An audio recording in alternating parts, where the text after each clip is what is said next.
Maboko makasi pour la biso moko maboko makasi. Ba oyo bazana sans été bo masu commission. Oyo nyosa za pembe na maître Thierry. C'est vivant. IDP, c'est vivant. Fatime, les partis au pouvoir, les partis du peuple, quand l'IDP s'étonne, tombe et disparaissent définitivement. D'abord, pour Nabino Moko, chers combattants, soyez les bienvenus dans la grande rencontre il y a après-midi à Lelo. IDP, c'est vivant. Nayoki, chers combattants, na ba actualité tozalaka na angele balobaka na lingala ya makanza tozalaka na angele eza bongo te omoni ba vrai politicien bakutanaka na ba officine politique.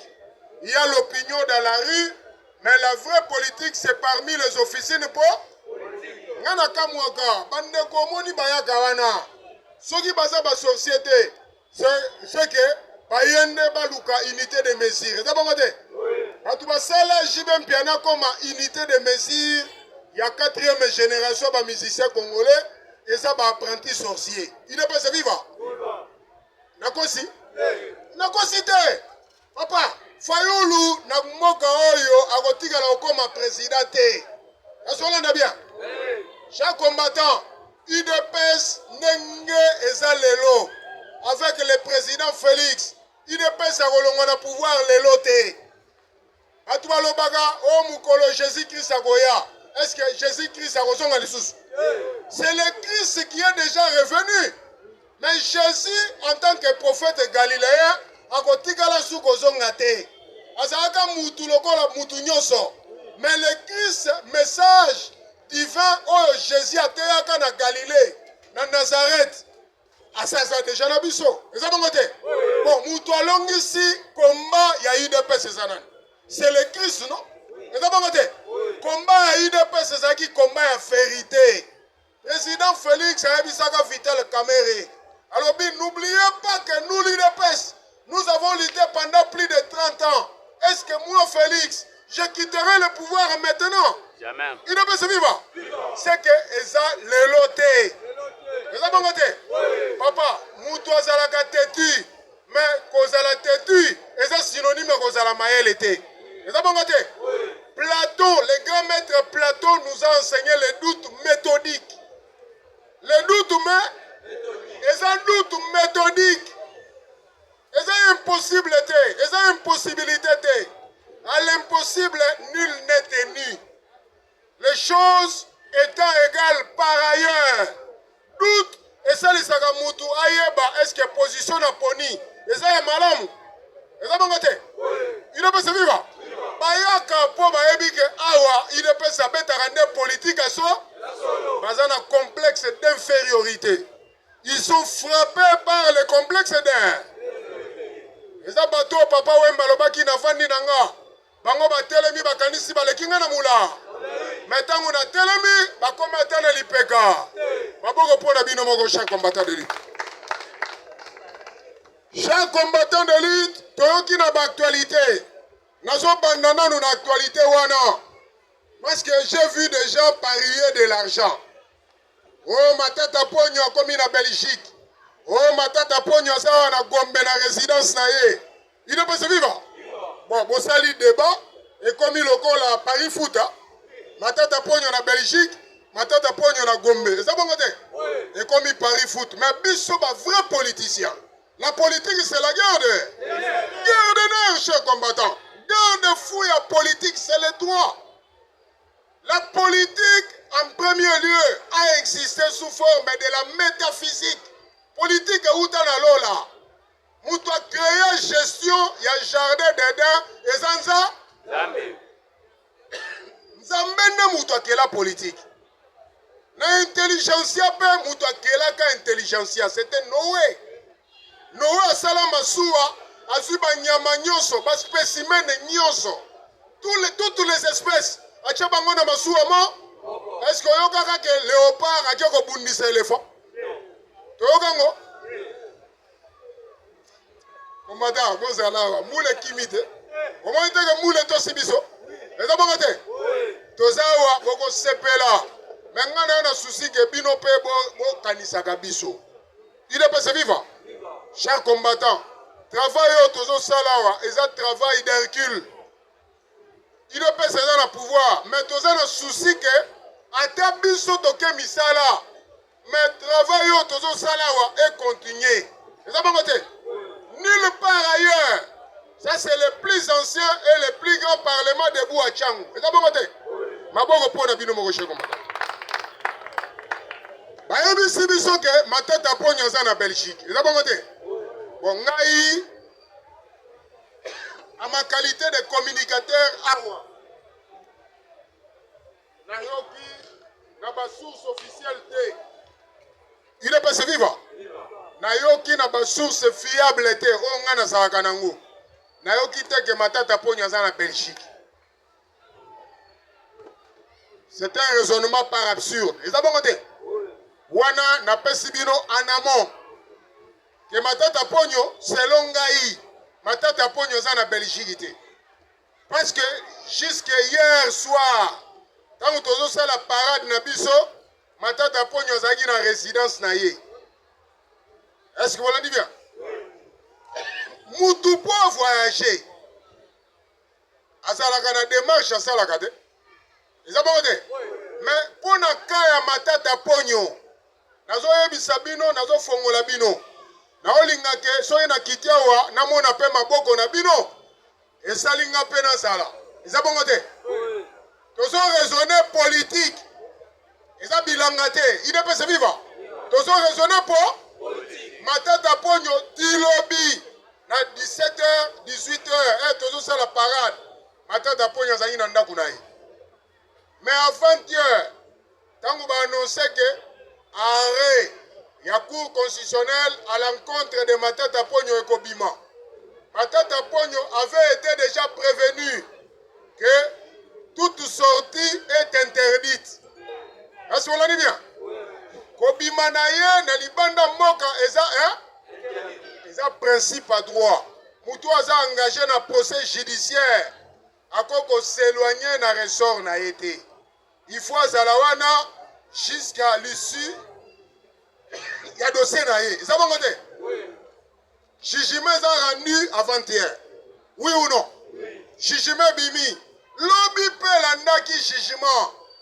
Matata ponyo zagi na ndakuna.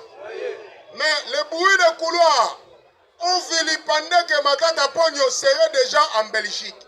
Pe balobi on a conditionnel. Il ne peut se vivre. Namoni bokomi kilo ha. Vous avez sceptiquité, vous avez raisonné science politique. Vous avez raisonné politiquement. Est-ce que vous avez oui. Matata Ponyo serait en Belgique. Mais sur le plan des droits,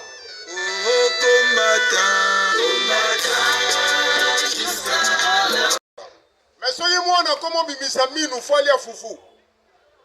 Est-ce que vous avez ah, biso, est-ce que biso tozo mela mabe la maman? Biso tozo lia pena la bouffe politique. Il ne peut se vivre. Ngana on considère bino sous ba minorité. Biso nyonso tozo ba mature. Parce que le seul enseignant en politique est papa Etienne Tshisekedi wa. Donc notre né en politique c'est son excellence Félix Antoine Tshisekedi papa. Voilà. Chers combattants, Matata Ponyo hier, il était chez lui. Mais le lot, on prétexte que Matata Ponyo serait déjà en Belgique. To concéder na bateau va affirmer biloko wana. To nimi yango selon leur point de vue. Est-ce que ça bon côté? To nimi nenge bango bandimi. Mais sur le plan des droits, quand on dit que c'est un jugement rendu par défaut, jugement par défaut l'ingolo banine. Et l'ingolo bake mutu azali wana tangu bazoko sambisa mais aboyi na ye koyanola na mituna ba juge. Est-ce qu'on l'a dit bien? Mususu pe lobi jugement par défaut ezali mutu azali présent. Bisika tribunal oyo azo juge kana ye mais alobi ke nako kendete nenge kaya Matata Ponyo. Est-ce qu'on l'a bien? Tous dans les deux aspects, il y a jugement par défaut. Avant matière ya Matata Ponyo, dans l'affaire de Bukangalonso, ministère public, l'OMP a affirmé que Matata Pogno a commis un détournement de 285 millions de dollars. Il est pas ça vivant. Est-ce que c'est un bon mouké? À commettre des détournements. Si vous OMP, Yende Moutou a sali réquisitoire devant Cour constitutionnelle. Matata Pogno mérite une peine de 20 ans de prison. Est-ce que vous l'avez bien? Matata Pogno, à travers l'avocat, a prétexté que le Matata Pogno va sengi lever à immunité na été. Matata Pogno a reconnu sous une audience. Mon niveau commis perplexe. Il n'est pas ce vivant. Neko, tozoloba aweza science. Ngana za enseignante. Tozo partager. Oui ou non? Le seul enseignant pour nous tous, c'est Zaki Papa Etienne Tshisekedi wa. Et ça va côté. Un mec ngai na Zaki na un peu expérimenté. Si vous tozo partager na bino, tozo échanger. Oui ou non? Voilà. Il n'est pas ce vivant. Voilà. Quel est ce spectacle? Matata Pogno na dernière audience. Matata Pogno a été. Et ça va côté. Na ba avocat na un ba séché ba kimi ba été. Mais l'affaire a été quand même prise en délibéré. Jugement fallait bima dans le délai de la loi. Soit le 14 mai. Donc comme le 14 cour constitutionnelle a obi, le jugement est bima le 20 mai. Et ça va côté. Bon, donc comme le 20 mai, tout le monde peut qu'effectivement jugement est bimi. Le jugement, si devant un tribunal, il y a un jugement. C'est un verdict, et ça sanction. Devant la cour, comme cour constitutionnelle, il y a un arrêt. Mais ce qui, l'une des parties au procès, est absente, il y a un défaut. Il doit pas se vivre. Pour le cas de Matata Pogno a été. Matata Pogno, l'avocat n'a pas représenté été. On appelle cela l'arrêt par défaut. Est-ce que vous l'avez dit bien? L'arrêt a été pris, a été arrêté par défaut. Pour Matata Pogno, à présent à Kinshasa, mais à Boyiko, Koya. Mais si vous prévenez qui est comme le dossier est déjà délibéré, Matata Pogno ne peut pas quitter le pays. C'est bon, on a bien. Que Matata Pogno est en Belgique. Il faut pas noter que quand il y a un arrêt, et ça qui déjà l'affaire était en délibéré, Matata Pogno a s'éloigner.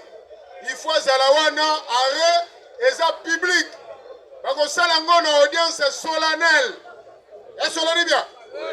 Et l'arrêt a été rendu solennellement, contradictoirement. Mais, d'après la procédure de la loi, Matata Pogno a un délai parce qu'il est insatisfait de la décision rendue par la Cour constitutionnelle. Donc, on les a rendus par défaut, il y a Zalakité, à un délai à 8 jours francs. Est-ce que vous dit bien? 8 jours francs, Matata Pogno fois ça la opposition. Est-ce que vous dit bien? Il faut ça la opposition. Opposition, c'est-à-dire un songa devant la même Cour constitutionnelle. Au Cour constitutionnelle, cette fois-là, à prendre en compte ma réaction ailleurs pour que jugement ou arrêt est à la contradictoire. Est-ce que vous le dites bien? Mais pour le cas ici présent, Matata Pogno Salaki va rendre un peu arrêt. Matata Pogno a été prévenu à Koko quitter Mokate. Dit jugement est bimant. Oui ou non? Chers combattants, le jugement est sorti. Ou l'arrêt est sorti. Lobby, un jour après, soit un jour après, Matata Pogno est en résidence, non? Azaki na résidence na yé.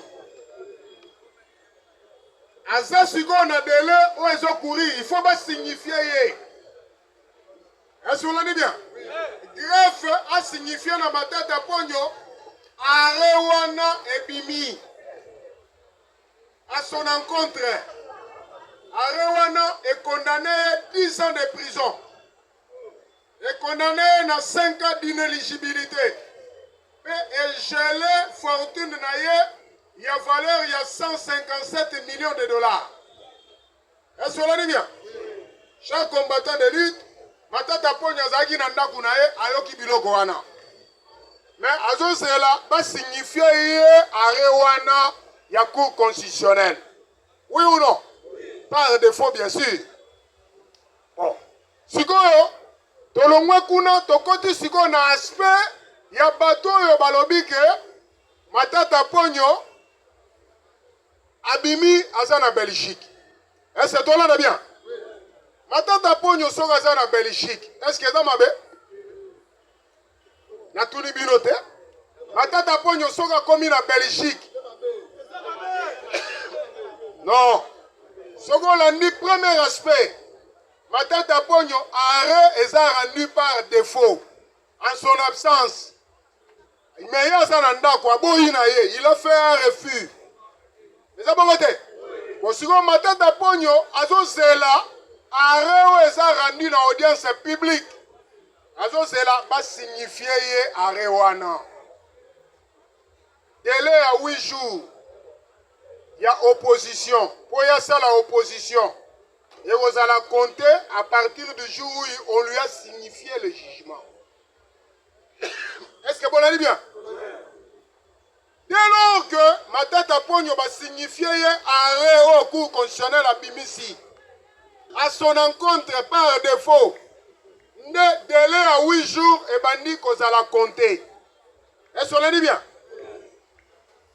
Bon, dans la minute, arrêt wana et bimaki avant-hier.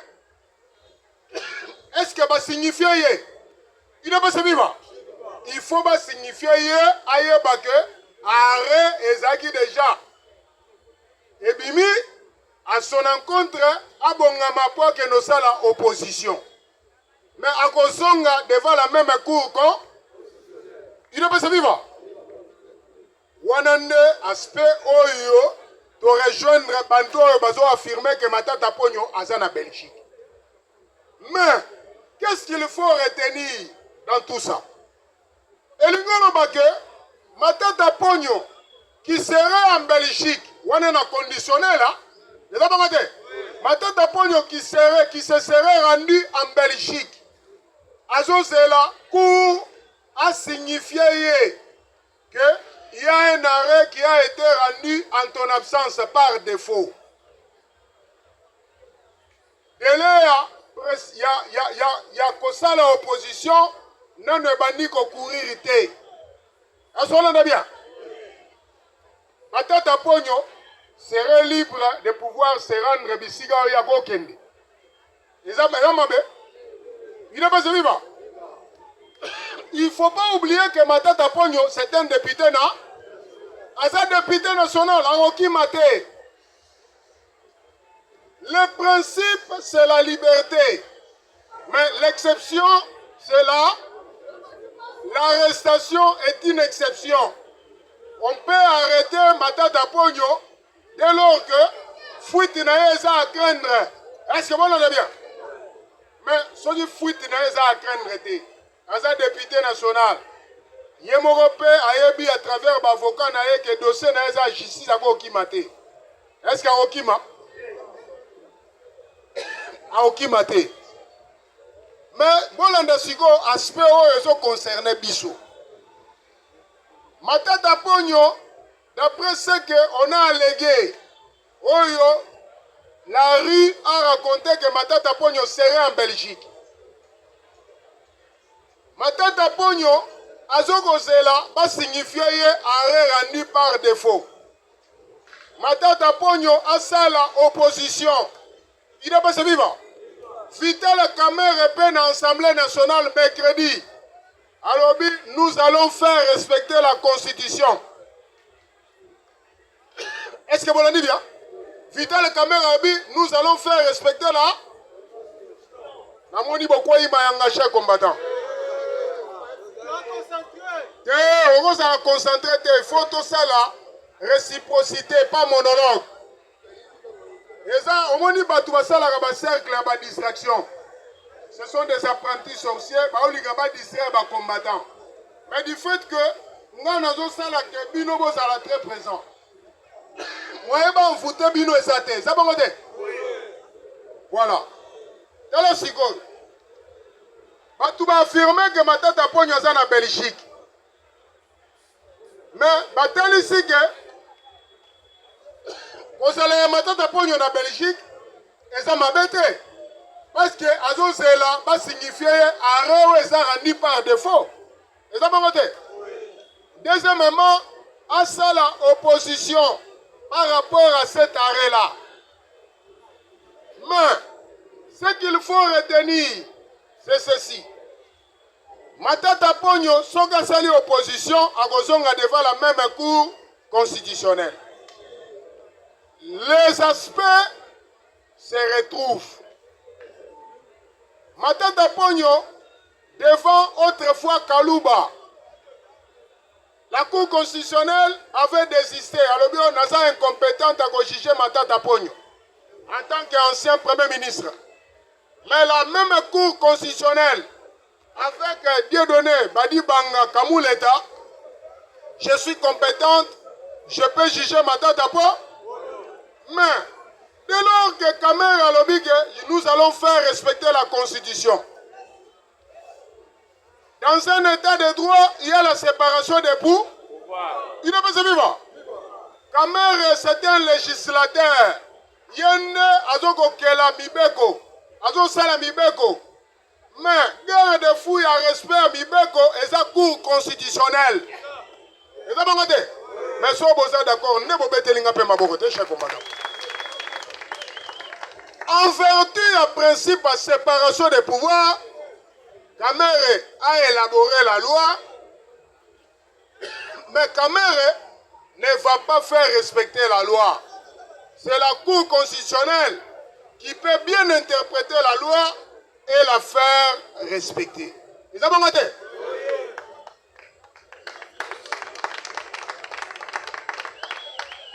Parce que, chers combattants, Kamere bino nyonso na IDPS wa na Bouddha Boyebi. Kamere c'est un économiste. Vous avez noté? Mais Badi Banga Kamouleta, c'est un juriste de renom. Il a une grande expérience. A utopese médaille de mérite. Isiga utaki na sommet kuno. Na expérience azanango pour combattre na cour constitutionnelle. Est-ce que Kamere a encore défié Kamouleta? Il ne peut se vivre. Encore que Bisso Tolobaki na IDPS. IDPS n'est pas un parti majoritaire dans l'Union sacrée, oui ou non? Mais dans l'IDPS, nous avons des grands publicistes. Notamment le premier président de l'Assemblée nationale, professeur Tshilumbaï. Mais qu'est-ce qui pouvait faire que professeur Tshilumbaï ne soit pas président de l'Assemblée nationale, pas que nous pouvons Vital Kamere à la présidente de l'Assemblée nationale? Il n'a pas se vivre.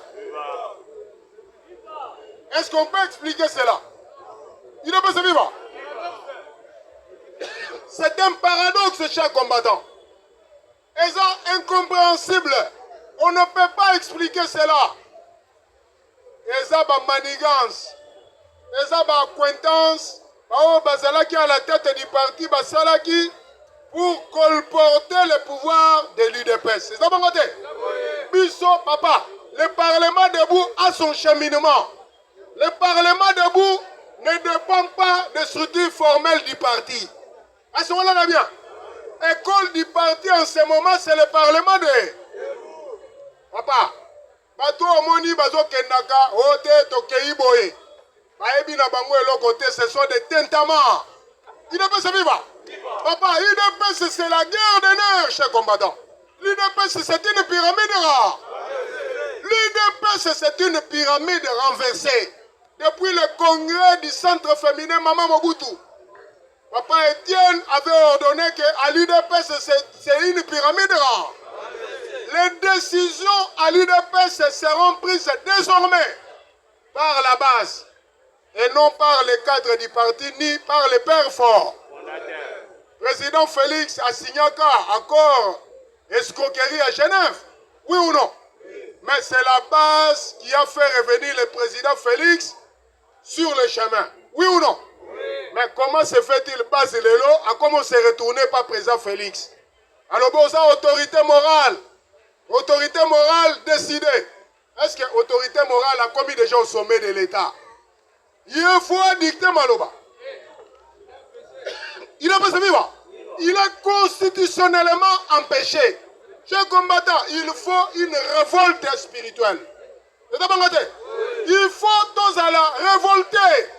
Comment un parti qui est devenu un parti au pouvoir, dans une lutte d'un état de droit et dans la démocratie, on peut constater qu'un imposteur, quelqu'un qui n'a pas rang de représenter l'UDPS au quotidien, nous sommes à la tolérance au point de devenir laxiste.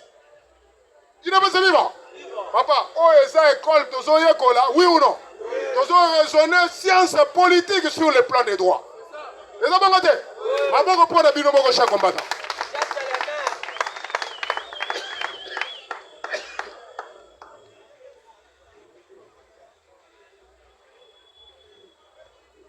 Cela veut dire que pour nos parents, bandimi que Matata Pogno serait en Belgique, il ne faut pas comprendre que Matata Pogno attaque en Belgique. Il a l'obligation de revenir pour notifier, signifier Arewana et Salami par défaut. Pour ça, là, opposition. Ce qui va signifier Arewana.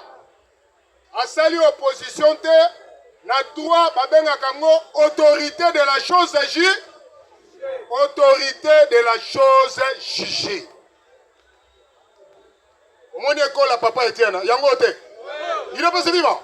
Papa a condamné par défaut. Il faut pour signifier Arewana ou ya rendre par défaut. En ce moment-là, attaquer Belgique. Attaquer Zongi. Aza inquiété, oui ou non? Il faut Azala signifier, Azala notifier na Arewana. Azala paix opposition. Mais pendant 8 jours francs, ce qui a dépassé 8 jours francs, après notification, toute signification naïe, mais il y a réagir, alors là, il y aura autorité de la chose juge. Là, l'arrêt devient contradictoire et commis exécutoire. Vous voyez, article, il y a acte constitutionnel la transition. Oh, papa était là, qu'on invoqué. La loi est générale, globale, abstraite, exécutoire et opposable à tous. Voilà. Donc, papa Etienne derrière ses mémoires, chers combattants. Donc, on dit que débat na biso ya Matata Pogno à Belgique. Donc, Matata Pogno à Belgique, et ça n'a un non-sens. Et ça n'a pas de parce que Matata Pogno a coquille maté. Le principe, c'est la liberté. L'arrestation, c'est une exception. Oui ou non? Chers combattants de lutte, Tokoti Sikoyo, la deuxième actualité. J'espère que j'ai rencontré vos préoccupations. Vous avez regardé? Tokoti, la deuxième actualité. La deuxième actualité, Bazo le Belaboy.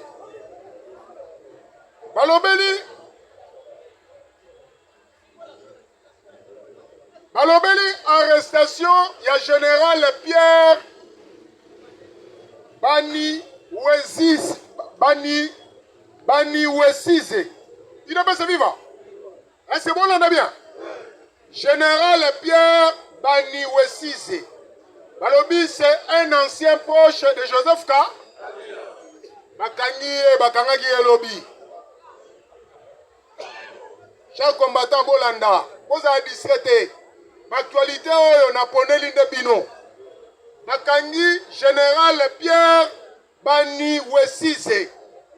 Parce que comment on est ça, Congolais? Le nom congolais est tiré dans le patrimoine culturel congolais. Voilà. Sikoyo balobike bakangaki ye lobby jeudi le 22 mai. Il est interpellé. Il ne peut se vivre. Bakangaki pe ancien ministre Amin Kabwelulu. Bakangaki pe mususu komone na bosanaki lobby. Il ne peut se vivre. Jacques Kiaboula. Il ne peut se vivre. Il a été interpellé. Bakangi PDG à Sensap. Il a été aussi interpellé. Il ne peut se vivre. Mais Balobeli, il a Konsamu Tamba. Balobike, il aurait détourné 39 millions de dollars. Pour la prison, il y a Kisangani. Il ne peut se vivre. Mais Bisso, Tolobaki déjà. Parlement de Boubouda, après ça qui positionne. Bisso Tolobaki, les bâtisseurs de l'état de droit, c'est son excellence et le président fait. Mais l'artisan, on va bénir les réparateurs de la justice, c'est Konsamuta. Est-ce qu'un réparateur a conçu comme Bomassou justice? A Kendakiti, na prison, il y a Congo central. A Tamboli, ba prison, alobi ba prison, belé photo bongisa yango. Et puis, la prison Moussou, Papa Tshisekedi Alobaka, les vrais prisonniers sont encore libres. Par contre, ceux qui sont à Makala ne sont que des voleurs de baies. Bami Bamika, Bami Bamikate. Vous comprenez? Il n'est pas se vivre. Est-ce que dans le coup, to komi na moment ya accomplissement ya maloba ya Etienne Tshisekedi wa Docteur Etienne Tshisekedi alobaka boye kokangela nga Kabila boboma ye te bomemela nga ligote pe mutu akosala eloko wana il aura une récompense mais namoni bamisu bazonima te IDPS combattant. Chers combattants, Nzambe asalaka kaka na maloba. Eza bongo te. Nzambe maloba na ye esalaka verbe positif. Papa Etienne en Afrique balobaka muno kompake lumbaka so. Mais maloba elobaka maloba ya bwa. Papa Tshisekedi alobaka. Mais lelo maloba wane kokisami après combien d'années? Elingola kisake maloba Papa Etienne alobaka. Ezaki maloba epema mina nguya nza. Voilà, c'est un peu ça, cher combattant. Papa Etienne avait dit, le Papa Etienne Azate, il est représenté, incarné par son excellence Félix Antoine Tchi. Mais maloba wane kokisami. Kabila Zalaki awa, cher combattant. Mouta bengani Kabila Zalaki. Kabila yemoka poni alobi na keko continuer bakla. Mais biso tolobaki Kabila a continué ma classe, c'était parce que a un coefficient intellectuel très faible. Kabila c'est un véritable terre. Un véritable bamborion, cher combattant. L'homme qui n'est pas passé dans le syllabaire, il a appris l'éducation par rattrapage, cher combattant. Il est pas vivant. Cher combattant, spectacle Salamaki Lobby. Moi je vous ai dit ça. Mais dans mon ibele basaki distrait. Commission, il y a Papa Lutundu là. Bangonde babengi saki auditeur général ya FRDC. Oui ou non? Auditeur après si ba détail nyonso. Commission et sali rapport na bureau ya Sénat. Bureau Sénat baksali convocation ya Joseph Kabila yakawa en tant que sénateur. Oya ko répondre na bureau ya mais Kabila répond de Kabila lobby que c'est un sénat de naufragés. Yaba Kabase?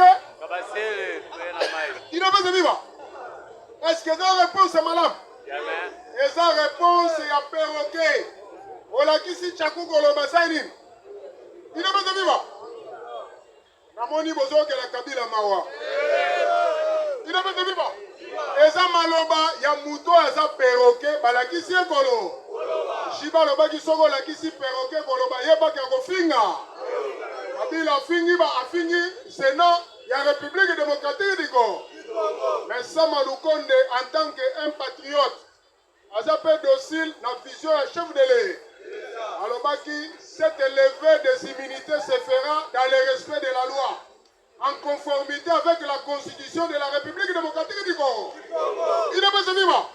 Commission a sali rapport na bureau Sénat, Sénat sali convocation Kabila a répondre ndenge to uti koloba awa. Siko lobby Sénat a sali vote. Est-ce qu'on a bien?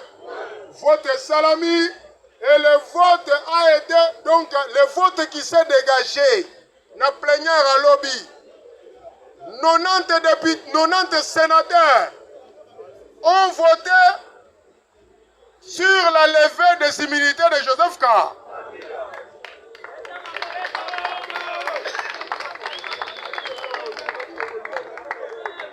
Il est pas vivant. Quelques-uns seulement ont voté non, mais il n'y a pas eu des abstentions. Il est pas vivant. Écart Ezaki, écart Moune. C'est que Kabila, il doit être poursuivi. Mais Balabina est pour crime contre lui. Kabila est poursuivable pour crime contre l'humanité. Il n'est pas vivant. Omoni Bandekoloka, la prince Mpenge, Bafayoulou. Ce sont des dérivants, chers combattants. Quand vous avez des dérivants, ça va pas. Batouana, Bazalaka, la complicité n'a pas de dérivants, Moussou. Il faut un dialogue. Il n'est pas vivant. Nous allons dialoguer avec eux. Dialoguer, non? Papa, il n'y a pas de dialogue quand il n'y a pas eu de crise politique. Est-ce qu'on a bien? Papa, politique, ce sont des politiques ailleurs, chers combattants. Ce sont des politiciens de mallette, des politiciens d'occasion, des politiciens de la mangeoire. Il n'est pas vivant. On va passer là-bas dialogue pour pas réclamer ma péridium. Mais tous les sous n'a été pour un an.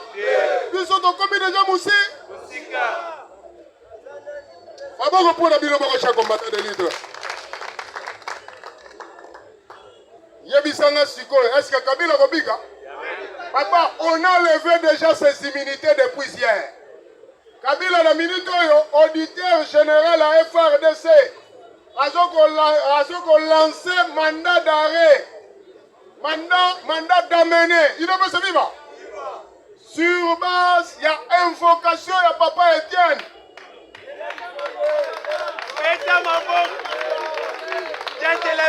Il est pas vivant.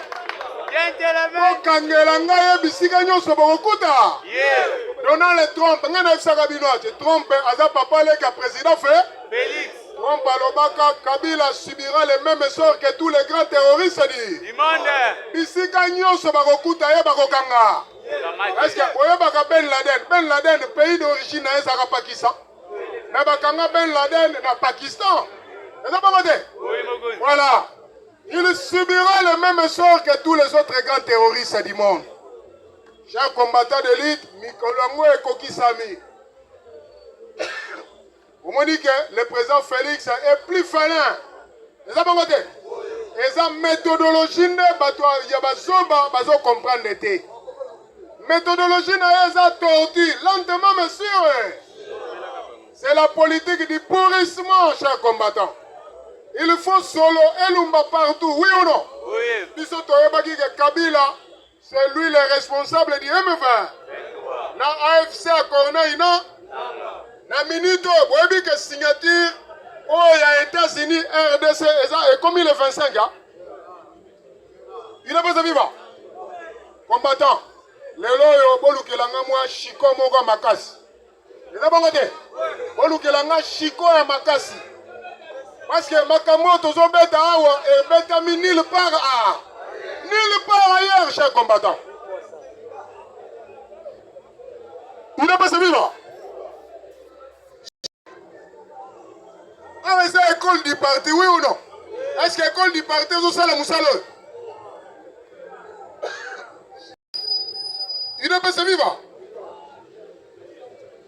Yoka, chers combattants, réaction au Parlement de Boubouna a réservé na bateau au bateau Lukaba levé ba immunité parlementaire il y a Konsamuta.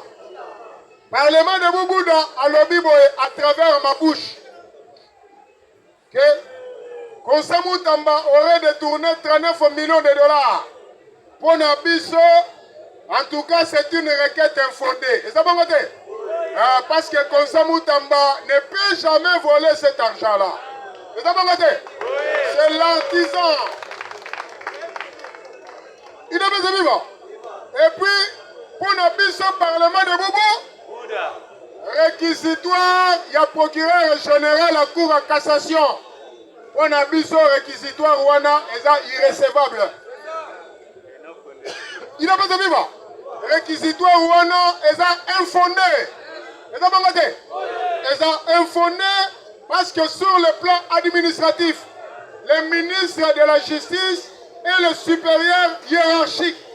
On appelle cela, d'après un principe de droit, la subordination hiérarchique. Le ministre de la Justice est un supérieur hiérarchique du parquet. Voilà. Et puis, Assemblée nationale, il faut s'opposer à déclarer réquisitoire ou un parquet pour une fin de non-recevoir. Il a besoin de vivre. Ou une position au Parlement de Boubou. Guerre en air de ces chers combattants.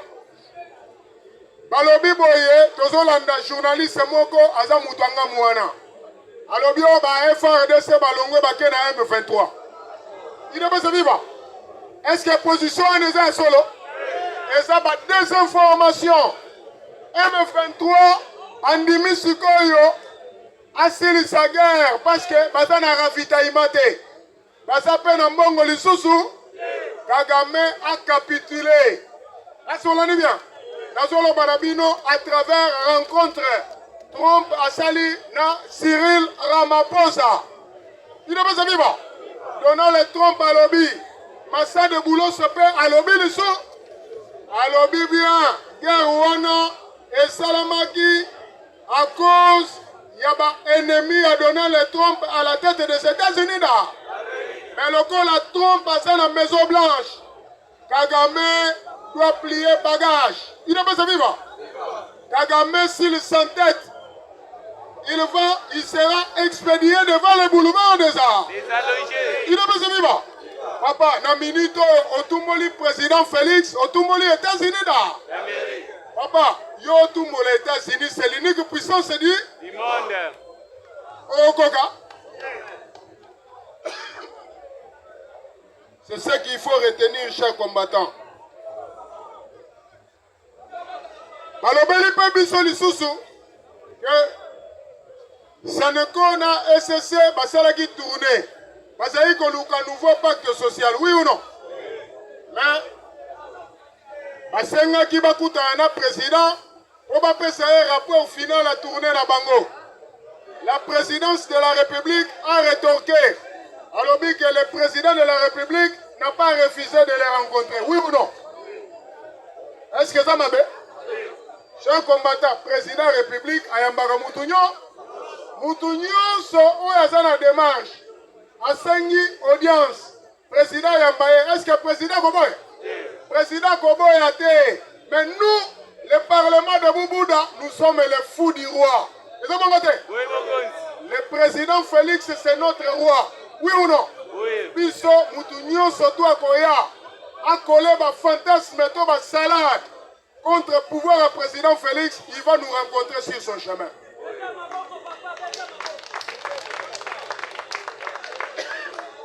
Parce que tout le monde démarche à Senko, tout le monde démarche à SSC, démarche à Bango, Zagi démarche à Mabé, oui ou non? Les Zagi démarche à Aventurier, oui ou non? Abosani Soutan, na engagement Basale Panzambe, Balingi Bakoma politicien, oui ou non? Balingi Bakoma affairiste, Balingi Mbongo, Bazoko Landa Momi, il ne peut se vivre. Yangwana Pape François va Koufa a signé déjà. Alors que Basango Nyonso Babandakoba, il ne peut se vivre. Parce que Belé Bazo c'est la hypocrisie. Hypocrisie aux Oko Sabatouma, aux Oko Sanzambete, oui ou non?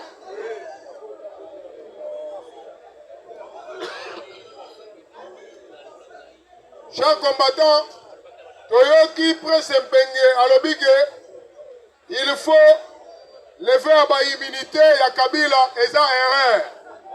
Il ne peut se vivre. Il ne peut se vivre. Il ne peut se vivre. Papa, Prince Mpenge, c'est un petit mal. C'est un petit malin. Prince Mpenge, c'est un diablotin. Il faut me retenir le terme, c'est un petit diable. Un diablotin, c'est un petit diable. Un diabolos. Il ne peut se vivre. C'est un véritable tintamarre. Un véritable tintamarre, cher combattant. Comment Sénat, qui est une institution, oui ou non? Comment Sénat peut commettre erreur? Moutouna, c'est la erreur. Un individu. Alors, l'erreur est humaine, oui ou non? Erreur humaine est. L'erreur est humaine. Mais groupe il y a Batou, c'est l'erreur. Il ne peut se vivre. Batou est belé, Batou commettre erreur. La commettre erreur était Batou est belé. Parce que c'est la loi, c'est la démocratie. Oui ou non? Il ne peut se vivre. Alors, du choc des idées, jaillit là. Du choc des idées, jaillit la lumière. On m'a dit que Prince Mpenge, à un niveau, il y a attardé manteau. Azana on a simamaka. D'ailleurs, ce qu'on t'a dit bien, au moment où il y a Kouyakou, un dérivant, cher combattant. Je ne sais pas si vous cher combattant.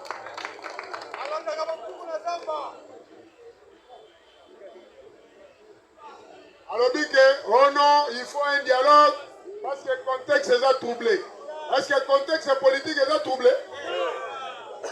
Président Félix, Aza, dans l'orthodoxie, il y a haine contre la corruption. Vous avez compris? Kabila ne a régné qu'en impunité. Vous avez compris? Président Félix, Aza na haine contre la corruption. Vous avez compris? Ayangwana boyebi ke Matata Pogno.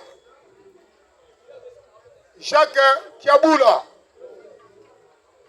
Kabouloulou. Il ne peut se vivre. Junior Mata. Liste est non exhaustive. Il ne peut se vivre. À laquelle elle est, Bamibi Nyonso, Bagoleka devant le tribunal. Naba Nicolas Gaza. Est-ce que vous l'avez bien? Papa, Wana, et ça, les Kamouya, excusez-moi. Osala UDPS. Osala UDPS, c'était tant que tu n'as pas compris la vision du chef de l'État. Tu seras expédié à Maka. Il ne peut se vivre. Kabila P a reconnu la Maka. Moïse Katumbi n'a pas reconnu la Maka. Delis Sessang n'a pas reconnu la Maka. Il ne peut se vivre. Cher combat, Franck Diongo a reconnu la Maka. Corneille Nanga a été déjà condamné à mourir. Est-ce qu'on le bien? Corneille Nanga a été déjà condamné à mourir. Il sera expédié directement devant les boulevards des arts. D'abord, pour le bilan de cher combattant.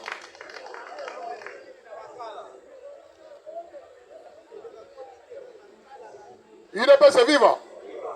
Chers combattants de lutte, je crois qu'en ce qui me concerne, je m'arrête par là. Je vous remercie beaucoup. Tokutani Lobby, soyez communicateur Bazali, n'a tiré le micro. Merci beaucoup.